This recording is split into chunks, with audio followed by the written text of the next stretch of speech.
bahungu bacu n'abakobwa bacu, urushako ni decision ikomeye, tubinginge mwe kubyinjiramo nk'abaswa, ahubwo mushishoze we kwizera ikivuzwe cyose. Papa umuhungu cyangwa umukobwa aravuga ati nzamuhindura, muri make ntatinya ibibi, ntagagira ubwoba bw'umuhungu yasanze ari kumwe n'undi mukobwa asambana, akavuga ati buriya azahinduka, buriya nuko njyewe atankundaga nako ataramfite. Umuntu usambana mu busore no mu rushaka azasambana.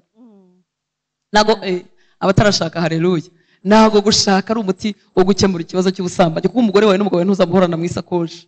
Mu minsi yo gukundwa cyangwa yo kureshywa cyangwa yo gufiansanya cyangwa ya courtship, ni iminsi yo kwitegereza, ntago ari iminsi yo kwemera ikintu cyose yakubwira ati ndagukunda kuva ku isi kugera ku kwezi, ntago ari ukwemera byose, no gufata umwanya wo kwitegereza. Tusi umuntu tuzagendana uru rugendo. Hari n'abakabya ati nira convention ndayigura kandi nta ruhara yifite.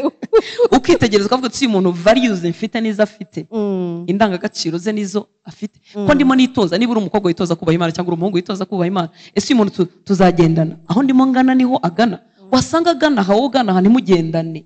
Umurongo wakurikiye wavuze ngo umunyabwenge atinya ibibi ndetse akabihunga. Rero ababyeyi tureke gushyiraho abana pressure. Nurese ubundi ngurese ngo umugabo ngo ko batamugura mu isoko, ko batamugura ahantu, kukibagira, kuki twarinda gutuma abana bacu kuzana abagabo? Twategereje, nta myaka yo gushaka ibaho.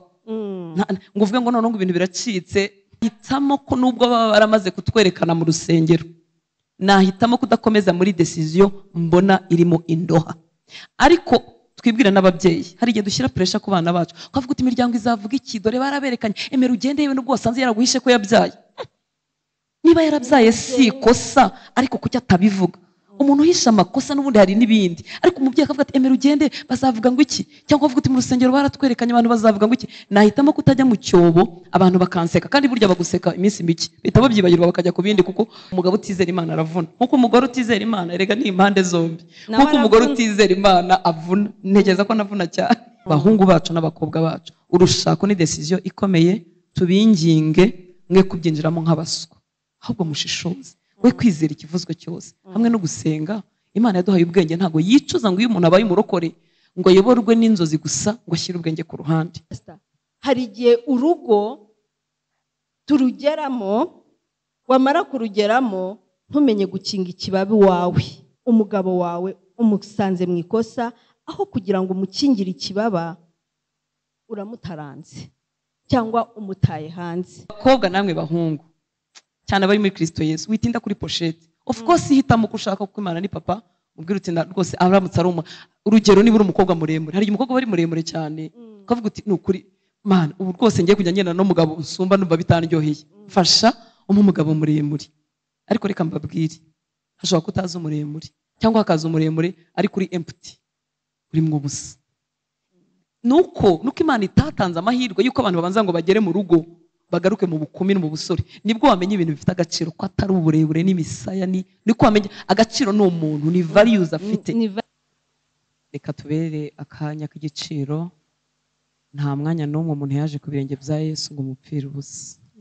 Reka twese duhange Yesu amaso, abariwe tureba, abariwe tubona, abariwe tubwira. Data, mu izina rya Yesu turagushimira ko duhuje nk'abakobwa bawe, umukobwa wawe ku gicaniro, umugore ku gicaniro, aho ibintu byose bihindukira, aho ijuru rikingukira, maze ibyawe bigahinduka ibyacu, tukagusukira ibyuzuye imitima yacu, tukagusukira intege nke zacu n'ibitunaniza, maze ukatwuzuza imbaraga zawe n'ubuntu bwawe. Twongeye kugutumira muri aya masaha ya kumanywa, turagushimira abakobwa bawe ko twatanze uyu mwanya. Bikubera ikikubwira ngo tugufitiye inyota, bikubera ikikubwira ngo turagushaka, bikubera ikikubwira ngo ni wowe twifuza, maze nawe udukingurira ijuru, ubuntu budasanzwe bube kuri iki gicaniro cy'uyu munsi.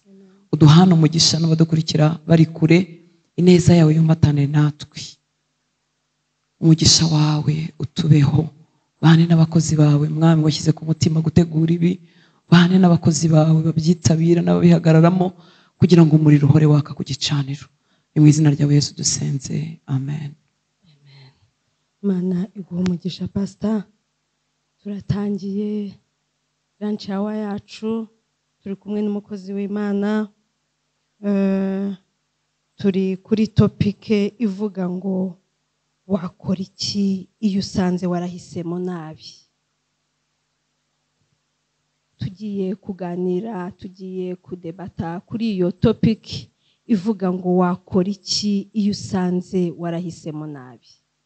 Ese byagenda bite iyo usanze warahisemo nabi? Uzinga, ubwo turavuga mu rushako, niho tuvuga cyane cyane, ariko iyo usanze warahisemo nabi nk'umukristu ukora iki? Uzinga ibyawe ukagenda, ukora iki iyo usanze warahisemo nabi? Rimwe na rimwe muzi ko tujya duhitamo ibyo twizeraga tugasanga siko twabibonye, twagera mu rugo tugasanga uwo nahisemo siko nabishakaga. Ese nk'umukristu, nk'umugore w'umukristu, nk'umupapa w'umukristu, iyo usanze warahisemo umugore wawe ukabona siko bigenze, ubikoraho iki? Ubigenza uti? Pastor, karibu. Haleluya. Igihe mama Bishop yambwiraga iyo topic naramubwiye ngo ambwiye ibintu bikomeye kandi koko birakomeye. Birakomeye nituganira. Iyo umuntu arimo kuganirizwa aba afite ikintu ahita asubiza ikivuzwe.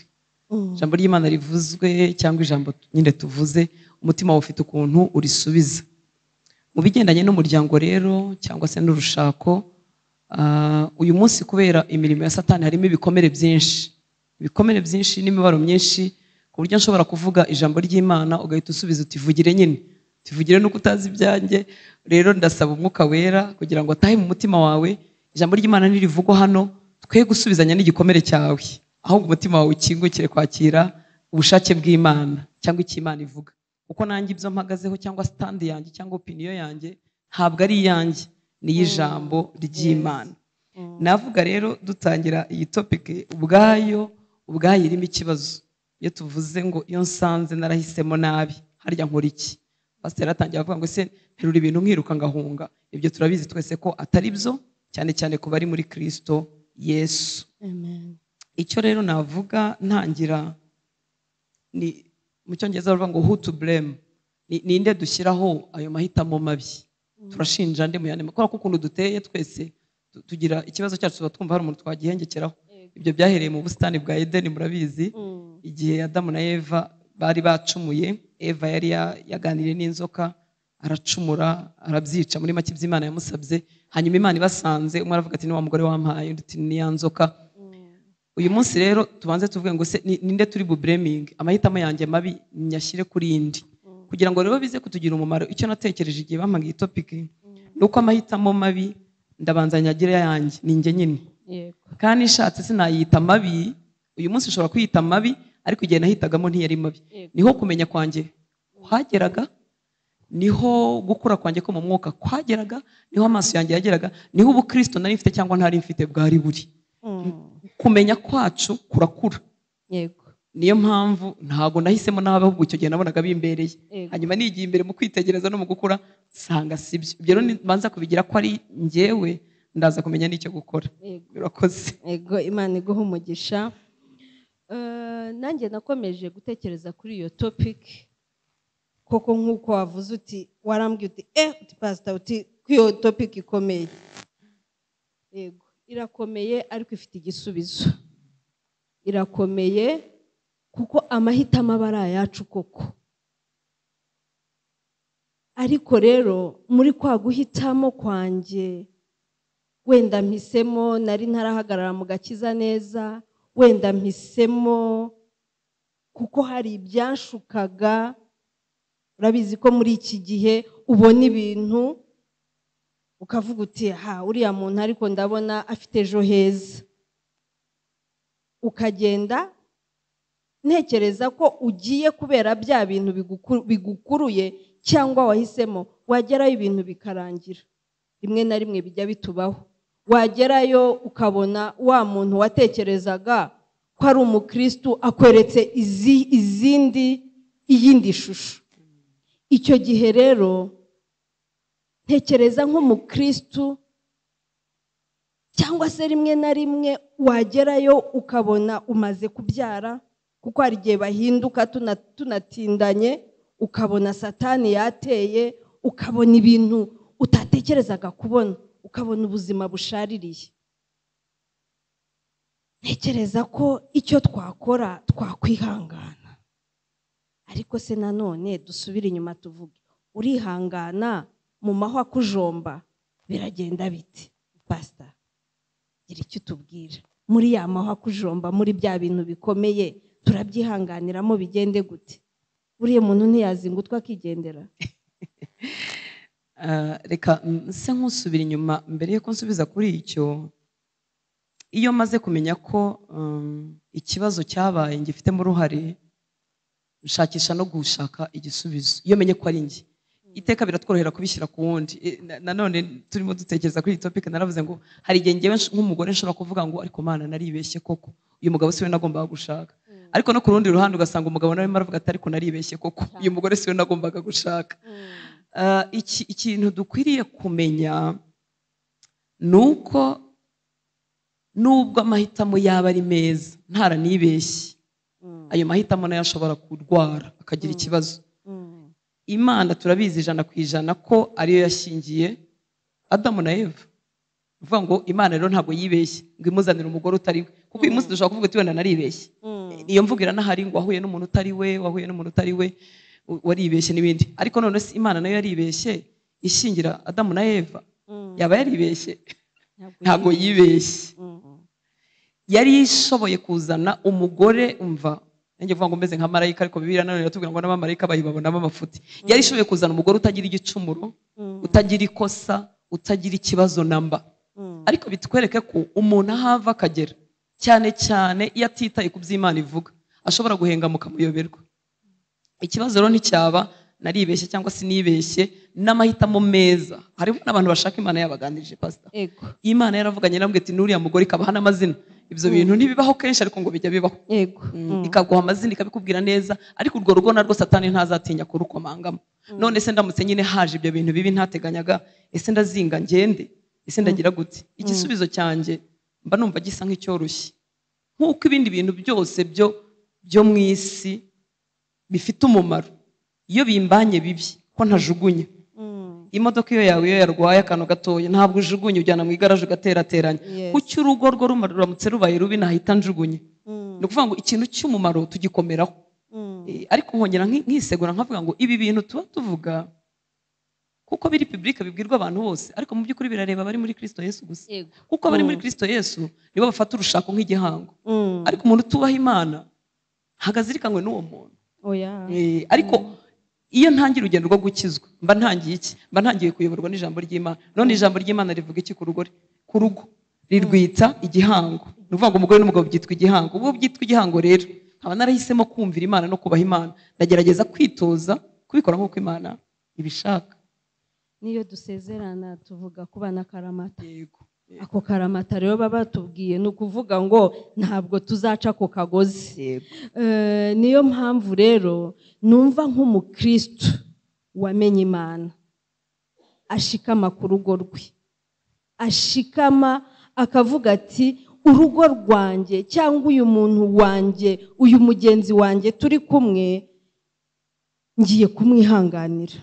Nibyo mu kwihangana habamo urugendo rurerure, ariko rero iyo ukwakoze rwa rugendo rurerure ku musozo, kuko uri kumwe n'Imana uratsinda. Muri Bibiliya hari icyanditswe twafatiraho muri Geneze itangiriro 29 kuva kuri 21 kugeza kuri 25. Mu by'ukuri haravuga ukuntu Yakobo yabengutse Rasheli. Amaze kumubenguka we yari amahitamo ye, ariko mu by'ukuri bamuhitiyemo Leya. Leya zareba imirari, Leya zari mubi, ariko Yakobo ntiyacitse intege. Pastor, habayeho iki mu gihe cya Yakobo? Yakobo yarihanganye arongera atenda imyaka 7. Kubera iki? Kuko hari icyo yashakaga. Nibaza ko mu rushako twagira kwihangana, tugafata ikindi gihe mu rugendo, kuko twasezeranye. Ariya magambo tuvuga hano pastor ni amagambo akomeye ku mukristo, aba adukomereye, aba ari igihango ugiranye n'Imana, aba ari igihango ugiranye n'uwo mwashakanye, biragatsindwa rero kuvuga ngo mbivuyemo. Njye niko numva nabivuga pastor. Hari icyo watwongereraho? Icyo navuga nanone si icyanjye nyine, n'ubundi ni icya Bibiliya nk'uko wabivugaga. Ikintu cyose ku buzima bw'abari muri Kristo Yesu gikomera cyangwa kikoroha bitewe n'icyo Imana yakivuzeho. Iyo turebye mu butumwa bwiza, ni ahantu harehare naza gusaba abantu kuza kuhasoma. Ubutumwa bwiza bwanditswe na Matayo 13 nako 19 guhera ku murongo wa 3 kugeza ku murongo wa 12. Munyemerere mbasomere tuhagendane kugira ngo tumenye si ibi bintu iyo bipfuye umuntu arabijugunya koko, ese Imana ibivugaho iki. Nitumara kumenya icyo Imana ibivugaho, bizadushoboza kumenya uko turi bubyitwaremo. Nongere ngusabe, nongere mvuge nanisegura, ariko sinzi niba ari ngombwa kwisegura. Imiryango irimo ibibazo byinshi, imiryango abantu bayibabariyemo, irimo ibikomere byinshi. Kugira ngo rero wemere ko ijambo ry'Imana ribona umwanya mu mutima wawe, uraryemerera ukavuga uti Imana ndi hano numvi. Kuko hari igihe ijambo rimanuka ugahita urikingiririsha igikomere cyawe, ugahita uvuga uti oya ntacyo numva. Ariko niba ndi muri Kristo ndemera kuyoborwa n'ijambo ry'Imana. Haravuga ngo n'abafarisayo baje gushaka Yesu. Ngo abafarisayo baza aho ari, baramugerageza, baramubaza bati mbese amategeko yemera ko umuntu asenda umugore we amuhora ikintu cyose? Nawe arabasubiza ati ntimwari mwasoma yuko yabaremye mbere yaremye umugabo n'umugore, ikababwira iti nicyo gituma umuntu azasiga se na nyina akabana n'umugore we akaramata, bombi bakaba umubiri umwe. Ibi ni Yesu wabivuze. Akaramata, bombi bakaba umubiri umwe. Ngo bituma batakiri babiri ahubwo babaye umubiri umwe. Nuko icyo Imana yateranyije hamwe umuntu ntakagitandukanye. Ufite hano dushingira tuvuga ko mariage cyangwa urushako ari igihango, kuko Imana yaravuze ngo nuko abantu bari babiri bahindutse umwe, hanyuma icyo Imana yateranyije ntakagira umuntu ugitandukanya. Amakontra yandi yose y'akazi twayavamo, urusengero warwimukamo, wasezera, ariko ahangaha Imana yaravuze ngo icyo Imana yateranyije ntakagira umuntu ugitandukanya. Ngo noneho baramubaza bati niba ari uko, niki cyatumye Mose ategeka ko umugabo aho umugore urwandiko rwo kumusenda abona uko yamwirukana? Arabasubiza ati Mose yabemereye gusenda abagore banyu kuko imitima yanyu inangiye, ariko uhereye mbere hose ntibyari bimeze gutya. Bivuga yuko itandukana tubona hirya no hino rikomoka ku mutima wirukanye Imana, umutima wanangiwe. Ngo ariko ndababwira yuko umuntu wese uzasenda umugore we atamuhora gusambana akarongora undi azabasambanya, kandi ucyura uwasenzwe nawe abasambanya. Abigishwa baramubwira bati ibyo umugabo n'umugore we niba bigenda bityo, noneho kurongora si byiza. Ngo nawe arababwira ati abantu bose ntibabasha kwemera iryo jambo kereka ababihawe. Nifuza kugana kuri iyi mirongo ya nyuma. Abigishwa bamaze kumva ko abantu badakwiriye gutandukana, bumvise bikomeye, kandi niko ko birakomeye. Kubana n'umuntu umwe imyaka 40 ingahe birakomeye. N'abigishwa nuko babibonye, baravuga ati niba ari ibyo rero bizo gutandukana bitemewe, ubwo none ibyo bintu turumva bikomeye. Yesu abasubiza ijambo ritureba uyu munsi, arababwira ngo abantu bose ntibabasha kwemera iryo jambo keretse ababihawe. Merutse kujya mwishingira muri Kiliziya Gatolika, padiri arimo yigisha abantu, avuga ikintu nakunze, arimo avuga uburyo urushako ari umuhamagaro. Murabizi mu Kiliziya Gatolika ubu padiri ni umuhamagaro, kwiha Imana kuri yanyiruka mu bikira cyangwa padiri ni umuhamagaro, n'urushako ni umuhamagaro. Hari igihe rero twebwe ahangaha mu barokore tutabifata nk'umuhamagaro, ugasanga umuhamagaro twarawubashye cyane, ariko urushako kumva ni akantu karaho. Ariko Yesu yaravuze ngo abantu bose ntabwo babihawe. Abantu bose ntibahawe gufata iby'urushako bakabiha iby'agaciro, ariko abubaha Imana bakwiriye kubifata nk'uko Imana yabivuze. Amen. Amen. Amen. Imana iguha umugisha pastor. Ni ukuri urushako nk'uko pastor bivuze twakabaye turufata nk'ikintu cy'agaciro, ariko nibyo iyo twageze mu rushako, hano hari abakobwa batoya urimo urabareba na pastor n'abadukurikiranye, hari igihe yibaza ko agiye muri nabyita ngo ikize mu butembere, cyangwa se avuze ati njyewe nimbona bimeze gutya nzabivamo. Tujya dukunda kubibwiriza cyangwa kubyigisha muri za bread shower, tukavuga duti ukase tike sane tu, ufashe tike, uguze tike itazagusubiza inyuma. Ni ukuvuga ngo ugiye wiyemeje. Ubushize twavuze kuri topic yitwa kumaramaza. uramaramaje, ugiye mu rushako. Ibyo uzahasanga byose witeguye kubyihanganiramo, kuko uri umukristo. Nk'uko pastor yabivugaga ko twebwe turimo turibanda ku bakristo, kuko hari igihango dufite, hari ikintu twumva kitubwira ngo guma aho ngaho, nubwo bitaba byoroshye, ariko tuzi neza ko nta kintu kinanira isengesho, tuzi neza ko nta kintu kinanira Imana. Yego twageze muri esheke iragaragara, twahisemo kandi amahitamo yacu aratubwira ko ari esheke dufite, turayireba turabona ibyo twahisemo siko bimeze, ariko turasiga za mpinja, turasiga cyangwa turarwanira urugo rwacu ngo rwa rugo rumere neza. Reka nongere mbaho urugero pastor ku mugore nkunda cyane witwa Abigayeli wo muri Bibiliya. Uriya mugore baramushyingiye, bamaze kumushyingira asanga umugabo we witwaga Nabali. Ngo Bibiliya ivuga ko Nabali ari ikigoryi, niko Bibiliya bivuga, sinjye w'umututsi, ariko Bibiliya yitaga Nabali ikigoryi, umugabo w'umupfapfa, umugabo mubi. Bibiliya niko imuvuga.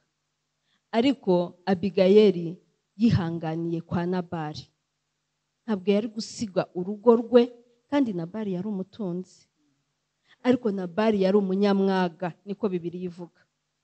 Yari umunyamwaga ku buryo Abigayeli yari kugenda akava mu rugo rwe akigendera agasiga ibye byose, ariko umwaga wa Nabali na Abigayeli yarawihanganiye, kugeza aho umwami Dawidi, mwese murabizi cyangwa tubisome, kugeza aho umwami Dawidi, reka tuhasome gatoya tuhumve, hanyuma pastor nawe araza kugira icyo abivugaho. Ni Samweli wa mbere 25, reka duhere kuri 14. Umwe mu bagaragu ba Nabali abwira Abigayeli muka Nabali ati, umva Dawidi yatumye intumwa ziva mu butayu kuramutsa databuja, ababonye arabakankamira, kandi abo bagabo batugiriraga neza cyane, ntibadukoze isoni, ntitwagira icyo tuzimiza igihe cyose twabaniye nabo tukiri mu rugishiro. Batubereye inkike ku manywa na nijoro, igihe cyose twabaniye nabo turagiye intama, nuko none ubimenye utekereze icyo uri bukore, kuko bamaramaje kugirira nabi databuja n'urugo rwe rwose.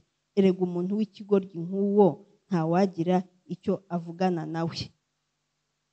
Nuko Abigayeli agira vuba, yenda amarobe y'imitsima 200 n'imvumba 2 za vino n'inyama z'intama 5 zihiye n'ingero 5 z'ingano zikaranze n'amaseri 100 y'inzabibu zumye n'imibumbe 200 z'imbuto z'umutini. Reka wenda tugarukire hano.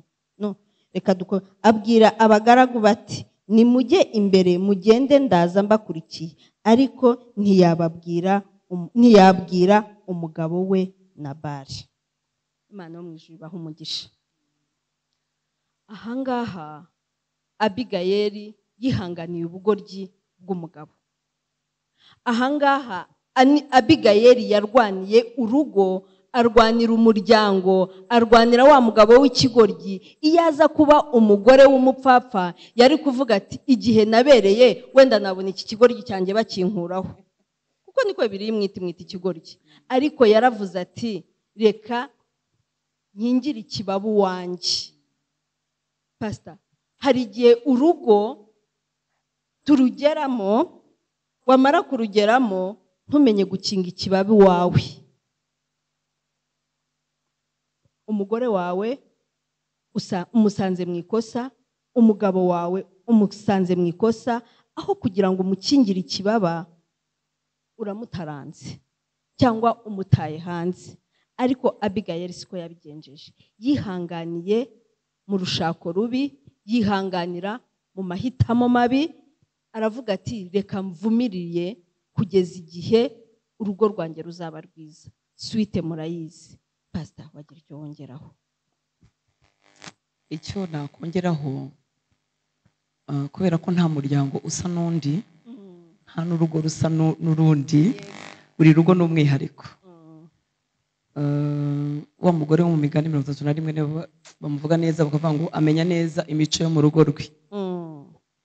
Niyo mpamvu inama ya rusange no gushaka ubushake bw'Imana no kubaha Imana, ariko habaho inama ya buri muryango na buri rugo bitewe n'ububi buri muri uwo muryango. Ubugoryi buriyo dukoresheje Nabali, dukoresheje urugero rwa Nabali, biterwa n'ubugoryi buriyo. Mwibuke ko rya jambo twasomye Yesu yababwiye, yaravuze ngo icyatumye Mose abemera gusenda abagore banyu ngo nuko imitima yabo yari inangiwe. Mu ngo z'abantu rero ntabwo tuzi kunagirwa kw'imitima uhari uko kungana. Muri iki kinyejana duhagazemo harimo abagabo bica abagore, harimo abagore bica abagabo, harimo icyo nsaba abagize umugisha wo gukizwa, kuko ubu turaganira nk'abadamu cyangwa se n'abakobwa. Icyo nsaba abagize umugisha wo gukizwa, igihe urugo rwajemo uko kurwara n'ubwo bubi kandi ukabona birimo birakura, birimo birakabya, urwo rugendo ntukwiriye kurugenda wenyine, kuko umuntu wagenewe kugukunda yataguhaye urukundo, burya ubwenge hari ukuntu buva ku gihe, ku buryo ushobora kubikoreramo amakosa menshi. Mu myaka maze mu bupasiteri ndumva itari na myinshi cyane, ariko numvise abagore bagera ahantu avuga ati ndumva nakwiyahura.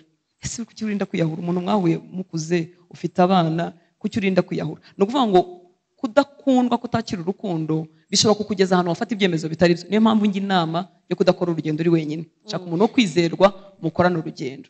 Ariko noneho tugarutse ku bya rusange, aho ibi bintu by'imiryango bibera ikibazo, nuko ushobora kubwira umuntu umwe, umudamu wenda uri mu ihohoterwa rikomeye, ukamubwira ati hunga udapfa. None iyo nama wayitanga ukavuga ati bisi byo kwihanganirwa, n'uwariwe n'umubu, reka mvuge gutya, n'uwariwe n'umubu akavuga ati imibu hasi nayihanganira, reka nanjye ngende. Nta solution rero ya rusange, ni ikibazo ku kibazo, ni umuryango ku muryango. Gusa Bibiliya hari ikivuga hano ku badamu bafite abagabo batizera, kuko ntekereza ko umugabo waba mubi turamwita utizera. Nubwo bibaho ko yaba ari mu nzu y'Imana, ariko burya umuntu ashobora kuba mu nzu y'Imana atizera, kuko niba tubaha Imana rwose ntago tumwita. Ashobora kuba ari muri korari, yaba n'umupasiteri, ariko niba ubuzima bwe budafite imbuto z'abihannye, ubwo turamwita nk'umupagani wo mu rusengero. Siko twamwita umupagani wo mu rusengero. Ijambo ry'Imana rivuga mu Bikorinto 7:13 ngo kandi umugore ufite umugabo utizera nawe agakunda kugumana nawe, kuko hari igihe umugabo atizera agakunda kuguma muri urwo rugo, ngo nawe agakunda kugumana nawe, ye kwahukana n'umugabo we. Mu yandi magambo byinturukaho niba njyewe ndi muri Kristo Yesu, ni inkinge cya kindi wavugaga, ni inkingire urugo rwanjye, ni nduhagarareho, ni indwingingire. Njyewe nabonye harimo akantu k'uburiganya bwa Satani butera abari muri Kristo Yesu kwingingira ibindi bintu byose kandi tukabyihanganira. Waba ushomereye kwinginga Imana kugeza igihe uzabonera akazi. Waba ufite umwana udakijijwe ukinginga Imana kugeza igihe azakirizwa. Waba ufite umuvandimwe ukunda ugahora usenga kugira ngo icyo kintu gikoreke. Twaba dukennye tukinginga Imana kugira ngo idutabare twubakira amazu, ariko bizagera ku kwingingira uwo mwashakanye imbaraga zikadushiramo. Urabona atari uburiganya bwa Satani. Ukumva ufite nk'ahantu wageze ukavuga ati ku mwaka wa 3 ngewe nzaba ngerageje, ku wa 10 se, ku wa 15 se nzaba ngerageje. Kandi ntabwo uzi igihe bizahindukira. Kuki ntakomeza nkinginga nk'uko ningingira n'ibindi? Mbabona ari nko kwibwa na Satani bituma twatakaza icy'ingenzi. Ni ukuri umugabo utizera Imana aravuna, nkuko umugore utizera Imana, erega ni impande zombi. Nkuko umugore utizera Imana avuna, ntekereza ko navuna cyane. Rero kuki ntakomeza kwinginga Imana kugeza igihe Imana intabariye, kugeza igihe Imana ihinduriye ibintu. Erega ntekereza ko kwinginga Imana no gusubizwa no igihe Imana isubiriza, ntawe umenya igihe isubiriza. Hari igihe uba mu kigeragezo, tuzi dufite abagore hano mu rusengero cyangwa bigeze kuduha ubuhamya y'ukuntu yabaye mu kigeragezo, imyaka igashira akakibyariramo, agakomera umwana wa mbere akamubyara uwa kabiri kugeza kuri bucura, kandi ari muri icyo kigeragezo. Ariko igihe cyarageze arasubizwa, agira urugo rwiza, akakubwira ati ubu noneho ndi mu rugo rwiza kubera ko narihanganye. Igihe rero cy'umukristu, abakristu numva igisubizo ari ukwihangana no gusenga. Ugasenga ariko ugatitiriza, ugasenga wumva uvuga uti reka nsenge kugeza igihe uyu ni akaramata kanjye. Njya nkunda kuvuga inti hari igihe tuba tubivuga gutyo ari abadukurikiranye online ari n'abari kuri public vis-a-vis bavuga bati reka sha bariya buri muntu ku giti cye barabivuga ntabwo bazi ihwari. Buri muntu agira ihwari kandi buri muntu akagira ikigeragezo cye, kandi ijambo ry'Imana rivuga neza ngo nta kigeragezo tubona kitari rusange, cyangwa se nta kigeragezo Imana yaguha itazi ko uzashobora kugitsinda. Iba Imana yatanze icyo kigeragezo cy'urwo rushako cy'uwo mugabo mubi, cy'umugore mubi n'impande zombi nk'uko pastor bivugaga, nuko iba uzi ko ugomba gutsinda icyo kigeragezo byanga bikunze. Numva rero igisubizo twabajije, nk'uko twabonye ingero, twabonye urugero rwa Yakobo, tubona urugero rwa Abigayeli, hari ibyanditswe watanze, nta na kimwe kigeze kiduha ngo sohoka wirukanka ugende. Ngo pastor, hari n'igihe wabwira umuntu tusohoka. Rwose hari igihe nabwira umuntu nihunga ngo udapfa wa mugani, ariko cye kuba solution rusange cyangwa igisubizo rusange, kuko umuryango ukomatanyirijemo abantu n'ibintu byinshi. Hari umuvugabutumwa yajyaga akoresha urugero rw'uburyo umugore n'umugabo, ariko urumva n'urugero rworoheje ubundi ugereranyije n'ibiba. Yafataga impapuro duplicate ebyiri akazifatanya na kole, yamara kuzifatanya agashaka kongera kuzitandukanya, yajya kuzitandukanya zigacika. Niko gutandukana kw'abashakanye kumera, turacika. Ugenda uri igisenzegeri n'ubusize agasigara ari igisenzegeri, kuko iri jambo rivuga ngo bazomatana, ngo bazahinduka umubiri umwe, ni koko baba umubiri umwe. Gutandukana rero ubundi ntikujya kuba igisubizo, babaye umubiri umwe.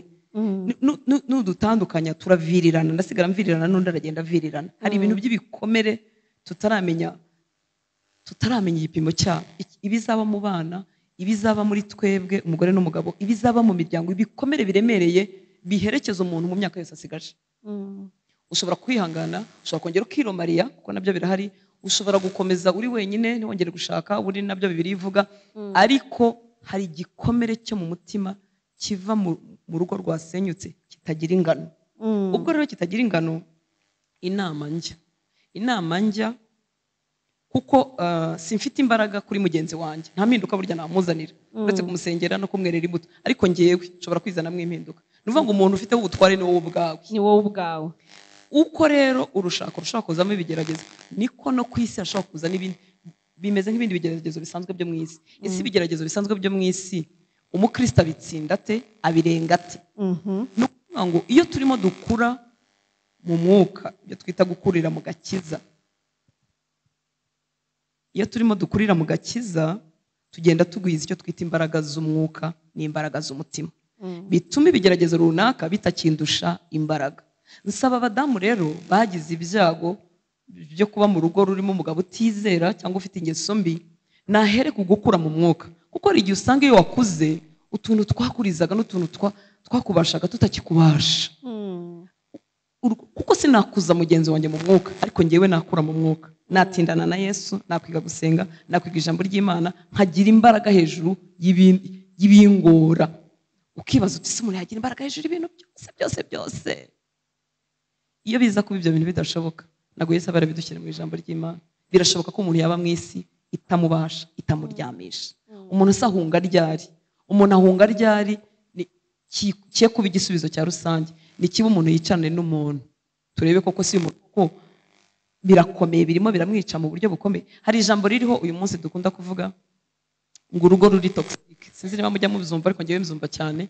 Urugo ruri toxic, nuvuga ngo ndi mu mubano uri toxic, mbese ndi mu mubano wangiza cyane, nanjye unyangiza. Niko iyo mibano ibaho pe, aho umuntu akubwira amagambo mabi mu gitondo, saa sita na nimugoroba, ariko nasanze uramutse umbwiye ijambo ribi, ngewe naramaze kwakira iryiza ry'Imana imbwira, iyo toxicity yawe ntacyo yantwara. bisaba urayihindura.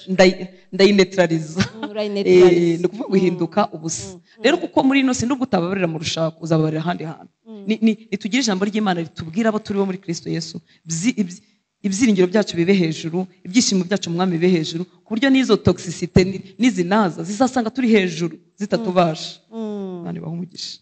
Imana iguha umugisha. Pastor,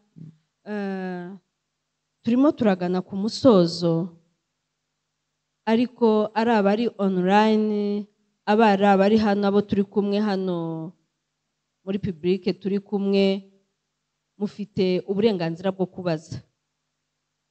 Pastor Hortense ari hano, nanjye ndahari. Ikibazo wabaza kugira ngo ntujyane ingingimira, tuguhaye umwanya wo kubaza. Imana ibahe umugisha. Ese hari icyo utasobanukiwe?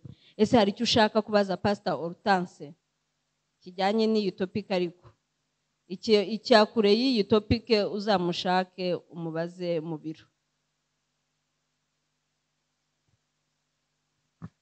Nta kibazo mufite?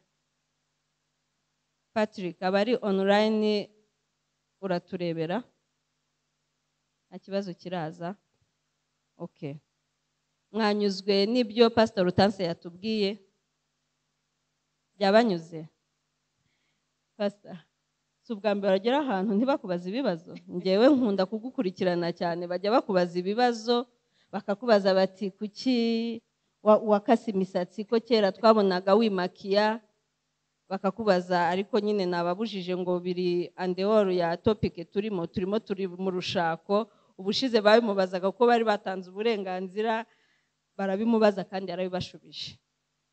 None mwebwe rero ndabona munyuzwe neza, ibibazo yababwiye, ibisubizo yababwiye, ndabona byabanyuze. Imana ibahe umugisha, mwakoze. Gusa icyo twasubira inyuma tuvuga kuri iyi topic twariho, igisubizo ni ukwihangana. Siko Pastor? Igisubizo ni ukwihangana, igisubizo ni ugusenga, igisubizo nibyo.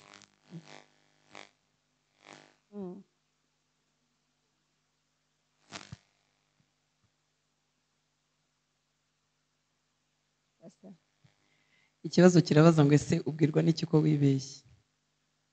Ubwo umuntu niba azi ko atibeshye nyine ntabwo yibeshye. Gusa burumva ibyo twabitindaho, yagize umugisha kuba ataribeshye rwose, ni byiza. Ahubwo twibeshya ryari ko twibeshye, ndumva ariko nabivuga, kuko hari ubwo twibeshya ko twibeshye kuko nyine bitarabagirana nk'uko twabishakaga, ariko umuntu ubu agizwe n'intege nkeya. Natwe ubwacu tugizwe n'intege nkeya, ntabwo turi abamarayika. Ni ukuvuga ngo undebeye kure ushobora kubona ari mwiza wese, ariko kugenda unyegera ukagenda ubona utuntu. Niyo mpamvu aba bana basa nk'abashobora kwanduranya, kuko twatindanye. Noneho wabonye imibyukire yanjye, wabonye uburyo mbyukana umushiha, wabonye uburyo nshobora kubyuka ntashaka kuvuga. Mwebwe ntabwo bijya bibabaho? Ukabyuka umva udashaka kuvuga kandi nta kintu wabaye. None se wabaye iki? Nuko uri umuntu ugizwe n'intege nkeya. Rero ahubwo aho twibeshyera ko twibeshye, nuko twubona ibyo bintu ku wundi muntu, twabibona ku wundi muntu twavuga ariko naribeshye kuko uyu musore nawe narakunze, yavugaga neza kuva ku wa mbere kugeza ku wundi wa mbere, yahoraga ambwira amagambo meza kuva muri janvier kugeza muri December. None yabaye iki? Yahoraga aza kumfata, ntiyanyibagirwaga ibiki n'ibiki yambwiraga. None habaye iki? Ni ukuri ntabwo ariko hari icyo habaye, ahubwo nuko ari umuntu. Umubano urakura nkuko duhingira ubusitani, n'ikintu cyiza cyose dushaka turagihingira. Umubano barawuhingira ugakura. Ariko reka mbonereho kubwira abatarahitamo, kuko abamaze guhitamo navuze ngo iby'igihango birareba bari muri Kristo Yesu. Ni ukuri abatari muri Kristo Yesu kuri bo urushako sinzi izina baruhaye. Niyo mpamvu rimwe na rimwe numva mbaburiye inama. Icyatuma nkomerera mu rushako nkarwihanganiramo ni ukubera icyo Imana iruvugaho, kandi kuko ndi umuntu witoza, ubwo ndavuga abakristo muri rusange, witoza gukora icyo ijambo ry'Imana rivuga. Uko Imana yita ibintu nanjye niko mbifata.